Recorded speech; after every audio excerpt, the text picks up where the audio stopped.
BNSS பிரிவு 401 நன்னடத்தையின் தகுதிகாண் அல்லது அறிவுரைக்கு பிறகு விடுவிக்க உத்தரவு. 1.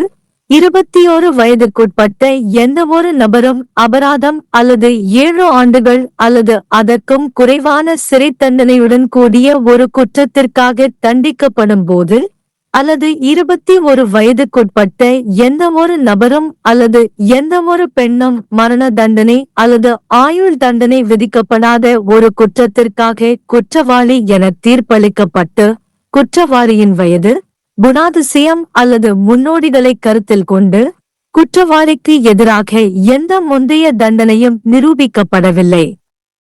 குற்றம் இழைக்கப்பட்ட சூழ்நிலையில் குற்றவாளியை நன்னடத்தையின் அடிப்படையில் விடுவிப்பது உகந்தது. நீதிமன்றம் அவருக்கு உடனடியாக தண்டனை வழங்குவதற்கு பதிலாக அவர் சட்டத்தில் நுழைந்தவுடன் அவரை விடுவிக்குமாறு அறிவுறுத்தலாம். பத்திரம் அல்லது ஜாமீன் பத்திரம் நீதிமன்றம் அறிவுறுத்தும் காலகட்டத்தில் 3 ஆண்டுகளுக்கு மிகாமல் அழைக்கப்படும் போது ஆஜராகி தண்டனை பெறவும், இதற்கிடையில் அமைதியை காத்து நல்ல நடத்தையுடன் இருக்கவும். உயர் நீதிமன்றத்தால் சிறப்பு அதிகாரம் பெறாத 2ஆம் வகுப்பு மாஜிஸ்திரேட்டால் முதல் குற்றவாளி தண்டிக்கப்படும் பட்சத்தில் இந்த பிரிவினால் வழங்கப்பட்ட அதிகாரங்கள் பயன்படுத்தப்பட வேண்டும் என்று மாஜிஸ்திரேட் கருதினால் அது குறித்து அவர் தனது கருத்தை பதிவு செய்ய வேண்டும். முதல் வகுப்பு மாஜிஸ்திரேட்டிடம் நடவடிக்கைகளை சமர்ப்பித்து குற்றம் சாட்டப்பட்டவரை முன்னோக்கி அனுப்புதல் அல்லது முன் ஆஜராவதற்காக ஜாமீன் எடுப்பது அத்தகைய மாஜிஸ்திரேட் துணை பிரிவு 2 மூலம் வழங்கப்பட்ட முறையில் வழக்கை தீர்ப்பார். 2.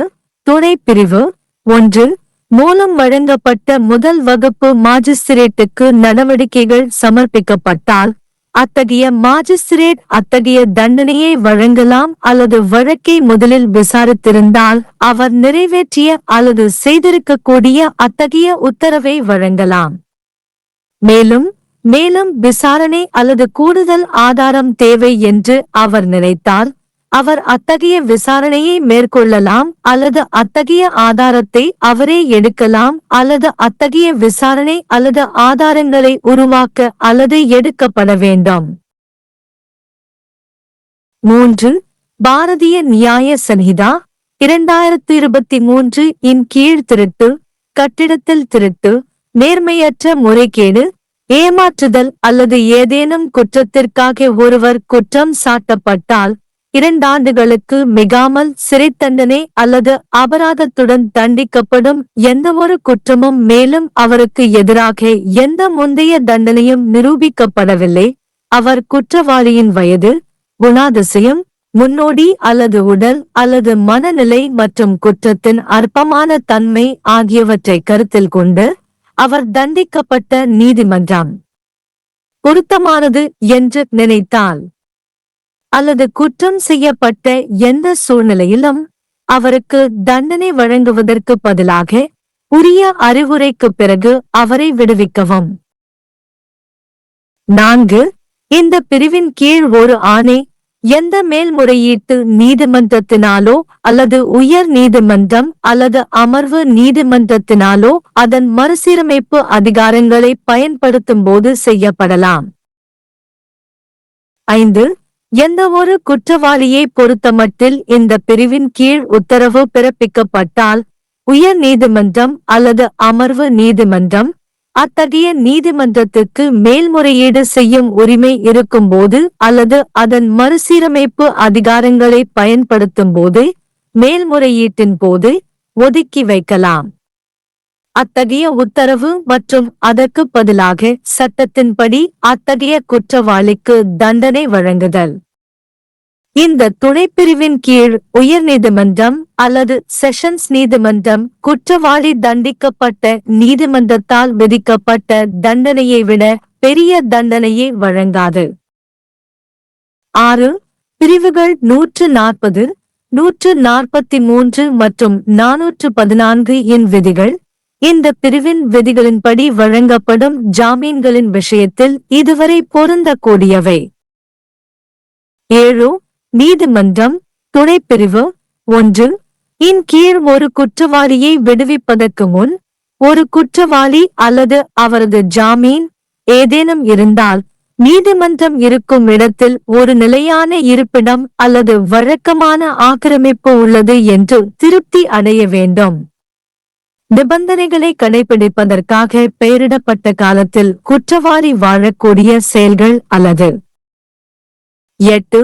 குற்றவாளியை தண்டித்த நீதிமன்றம் அல்லது அவரது அசல் குற்றத்தை பற்றி குற்றவாளியை கையாளக்கூடிய நீதிமன்றம் குற்றவாளி தனது அங்கீகாரத்தின் நிபந்தனைகளில் ஏதேனும் ஒன்றை கடைபிடிக்க தவறிவிட்டார் என்று திருப்தி அடைந்தால் அது ஒரு வாரண்ட் பிறப்பிக்கலாம். அவரது அச்சத்திற்காக. 9. ஒரு குற்றவாளி அத்தகைய வாரண்டின் பேரில் கைது செய்யப்பட்டால் வாரண்ட் பிறப்பிக்கும் நீதிமன்றத்தின் முன் உடனடியாக கொண்டு வரப்படுவார். மேலும் அத்தகைய நீதிமன்றம் அவரை வழக்கு விசாரிக்கப்படும் வரை காவலில் வைக்கலாம் அல்லது போதுமான உத்தரவாதத்துடன் பிணையில் அவரை அனுமதிக்கலாம். தண்டனைக்காக ஆஜராகி அத்தகைய நீதிமன்றம் வழக்கை விசாரித்த பிறகு தண்டனை வழங்கலாம். 10. இந்த பிரிவில் உள்ள எதுவும் குற்றவாளிகளின் நன்னடத்தை சட்டம் 1958 அல்லது சிறார் நீதி, குழந்தைகளின் பராமரிப்பு மற்றும் பாதுகாப்பு சட்டம் 2015 அல்லது சிகிச்சை, பயிற்சி அல்லது தற்போதைக்கு நடைமுறையில் உள்ள வேறு எந்த சட்டத்தின் விதிகளையும் பாதிக்காது. இளம் குற்றவாளிகளின் மறுவாழ்வு. बीएनएस धारा 401 अच्छे आचरण की परिवीक्षा पर या चेतावनी के बाद रिहा करने का आदेश। 1. जब कोई व्यक्ति जिसकी आयु 21 वर्ष से कम न हो किसी ऐसे अपराध के लिए दोषी ठहराया जाता है जो केवल जुर्माने या 7 वर्ष या उससे कम की अवधि के कारावास से दंडनीय है, या जब कोई व्यक्ति जिसकी आयु 21 वर्ष से कम न हो या कोई महिला किसी ऐसे अपराध के लिए दोषी ठहराया जाता है जो मृत्यु या आजीवन कारावास से दंडनीय नहीं है और अपराधी के विरुद्ध कोई पूर्व दोष सिद्धि सिद्ध नहीं होती है। यदि जिस न्यायालय के समक्ष उसे दोषी ठहराया गया है उसे अपराधी की आयु, चरित्र या पूर्ववृत्त तथा अपराध किए जाने की स्थितियों को ध्यान में रखते हुए यह प्रतीत होता है कि अपराधी को अच्छे आचरण की परिवीक्षा पर रिहा किया जाना समीचीन है,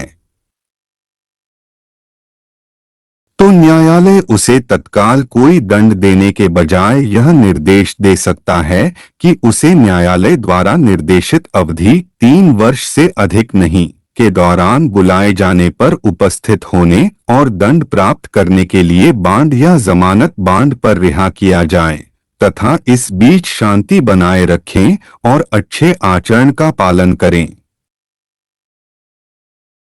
बशर्ते कि जहां कोई प्रथम अपराधी है, यदि कोई व्यक्ति किसी द्वितीय श्रेणी मजिस्ट्रेट द्वारा दोष सिद्ध किया जाता है जो उच्च न्यायालय द्वारा विशेष रूप से सशक्त नहीं है तथा मजिस्ट्रेट की यह राय है कि इस धारा द्वारा प्रदत्त शक्तियों का प्रयोग किया जाना चाहिए, तो वह इस आशय की अपनी राय अभिलिखित करेगा तथा कार्यवाही को प्रथम श्रेणी मजिस्ट्रेट के समक्ष प्रस्तुत करेगा तथा अभियुक्त को ऐसे मजिस्ट्रेट के पास भेजेगा या उसके समक्ष उपस्थित होने के लिए जमानत लेगा जो मामले का निपटारा उपधारा 2 द्वारा उपबंधित तरीके से करेगा।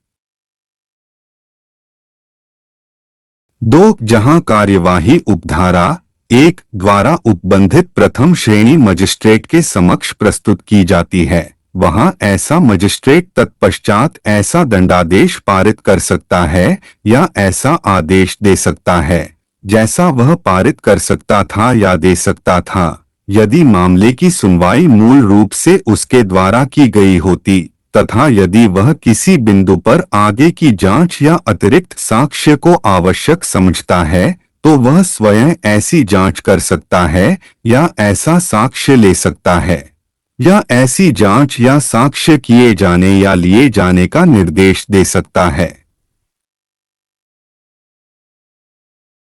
3. किसी ऐसे मामले में जिसमें किसी व्यक्ति को चोरी, भवन में चोरी, बेईमानी से गबन, धोखाधड़ी या भारतीय न्याय संहिता 2023 के तहत किसी ऐसे अपराध के लिए दोषी ठहराया जाता है जो 2 वर्ष से अधिक कारावास से दंडनीय नहीं है या केवल जुर्माने से दंडनीय कोई अपराध है और उसके खिलाफ कोई पूर्व दोष सिद्धि साबित नहीं हुई है, तो जिस न्यायालय के समक्ष उसे इस प्रकार दोषी ठहराया गया है वह यदि उचित समझे तो अपराधी की आयु, चरित्र, पूर्ववृत्त या शारीरिक या मानसिक स्थिति और अपराध की तुच्छ प्रकृति या किसी ऐसी परिस्थिति को ध्यान में रखते हुए जिसके तहत अपराध किया गया था, उसे किसी दंड की सजा देने के बजाय उचित चेतावनी के बाद रिहा कर सकता है। 4. इस धारा के तहत कोई आदेश किसी अपीलीय न्यायालय या उच्च न्यायालय या सत्र न्यायालय द्वारा अपनी पुनरीक्षण शक्तियों का प्रयोग करते समय किया जा सकता है। 5. जब किसी अपराधी के संबंध में इस धारा के अधीन कोई आदेश दिया गया हो तो उच्च न्यायालय या सत्र न्यायालय, जब ऐसे न्यायालय में अपील का अधिकार हो या अपनी पुनरीक्षण शक्तियों का प्रयोग करते समय ऐसे आदेश को अपास्त कर सकता है और उसके बदले में ऐसे अपराधी पर विधि के अनुसार दंड पारित कर सकता है। परंतु उच्च न्यायालय या सत्र न्यायालय इस उपधारा के अधीन ऐसा दंड नहीं देगा जो उस न्यायालय द्वारा दिया जा सकता था जिसके द्वारा अपराधी को दोषी ठहराया गया था। 6. धारा 140, 143 और 414 के उपबंध जहां तक हो सके इस धारा के उपबंधों के अनुसरण में प्रस्तुत जमानतदारों के मामले में लागू होंगे। 7. न्यायालय उपधारा 1 के अधीन अपराधी को छोड़ने का निर्देश देने से पहले यह समाधान कर लेगा कि अपराधी या उसके जमानतदार, यदि कोई हो, का उस स्थान पर निश्चित निवास स्थान या नियमित व्यवसाय है जिसके लिए न्यायालय कार्य करता है या जिसमें अपराधी के शर्तों के पालन के लिए नामित अवधि के दौरान रहने की संभावना है। 8. यदि वह न्यायालय जिसने अपराधी को दोषी ठहराया है या वह न्यायालय जो अपराधी के मूल अपराध के संबंध में उससे निपट सकता था संतुष्ट है कि अपराधी ने अपनी पहचान की किसी भी शर्त का पालन नहीं किया है, तो वह उसकी गिरफ्तारी के लिए वारंट जारी कर सकता है। 9. जब कोई अपराधी ऐसे किसी वारंट पर पकड़ा जाता है तो उसे वारंट जारी करने वाले न्यायालय के समक्ष तुरंत पेश किया जाएगा और ऐसा न्यायालय या तो मामले की सुनवाई होने तक उसे हिरासत में रख सकता है या उसे सजा के लिए उपस्थित होने की शर्त पर पर्याप्त जमानत के साथ जमानत दे सकता है और ऐसा न्यायालय मामले की सुनवाई के बाद सजा सुना सकता है। 10. इस धारा की कोई भी बात अपराधी परिवीक्षा अधिनियम 1958 या किशोर न्याय, बालकों की देखभाल और संरक्षण अधिनियम 2015 या युवा अपराधियों के उपचार, प्रशिक्षण या पुनर्वास के लिए वर्तमान में लागू किसी अन्य कानून के प्रावधानों को प्रभावित नहीं करेगी।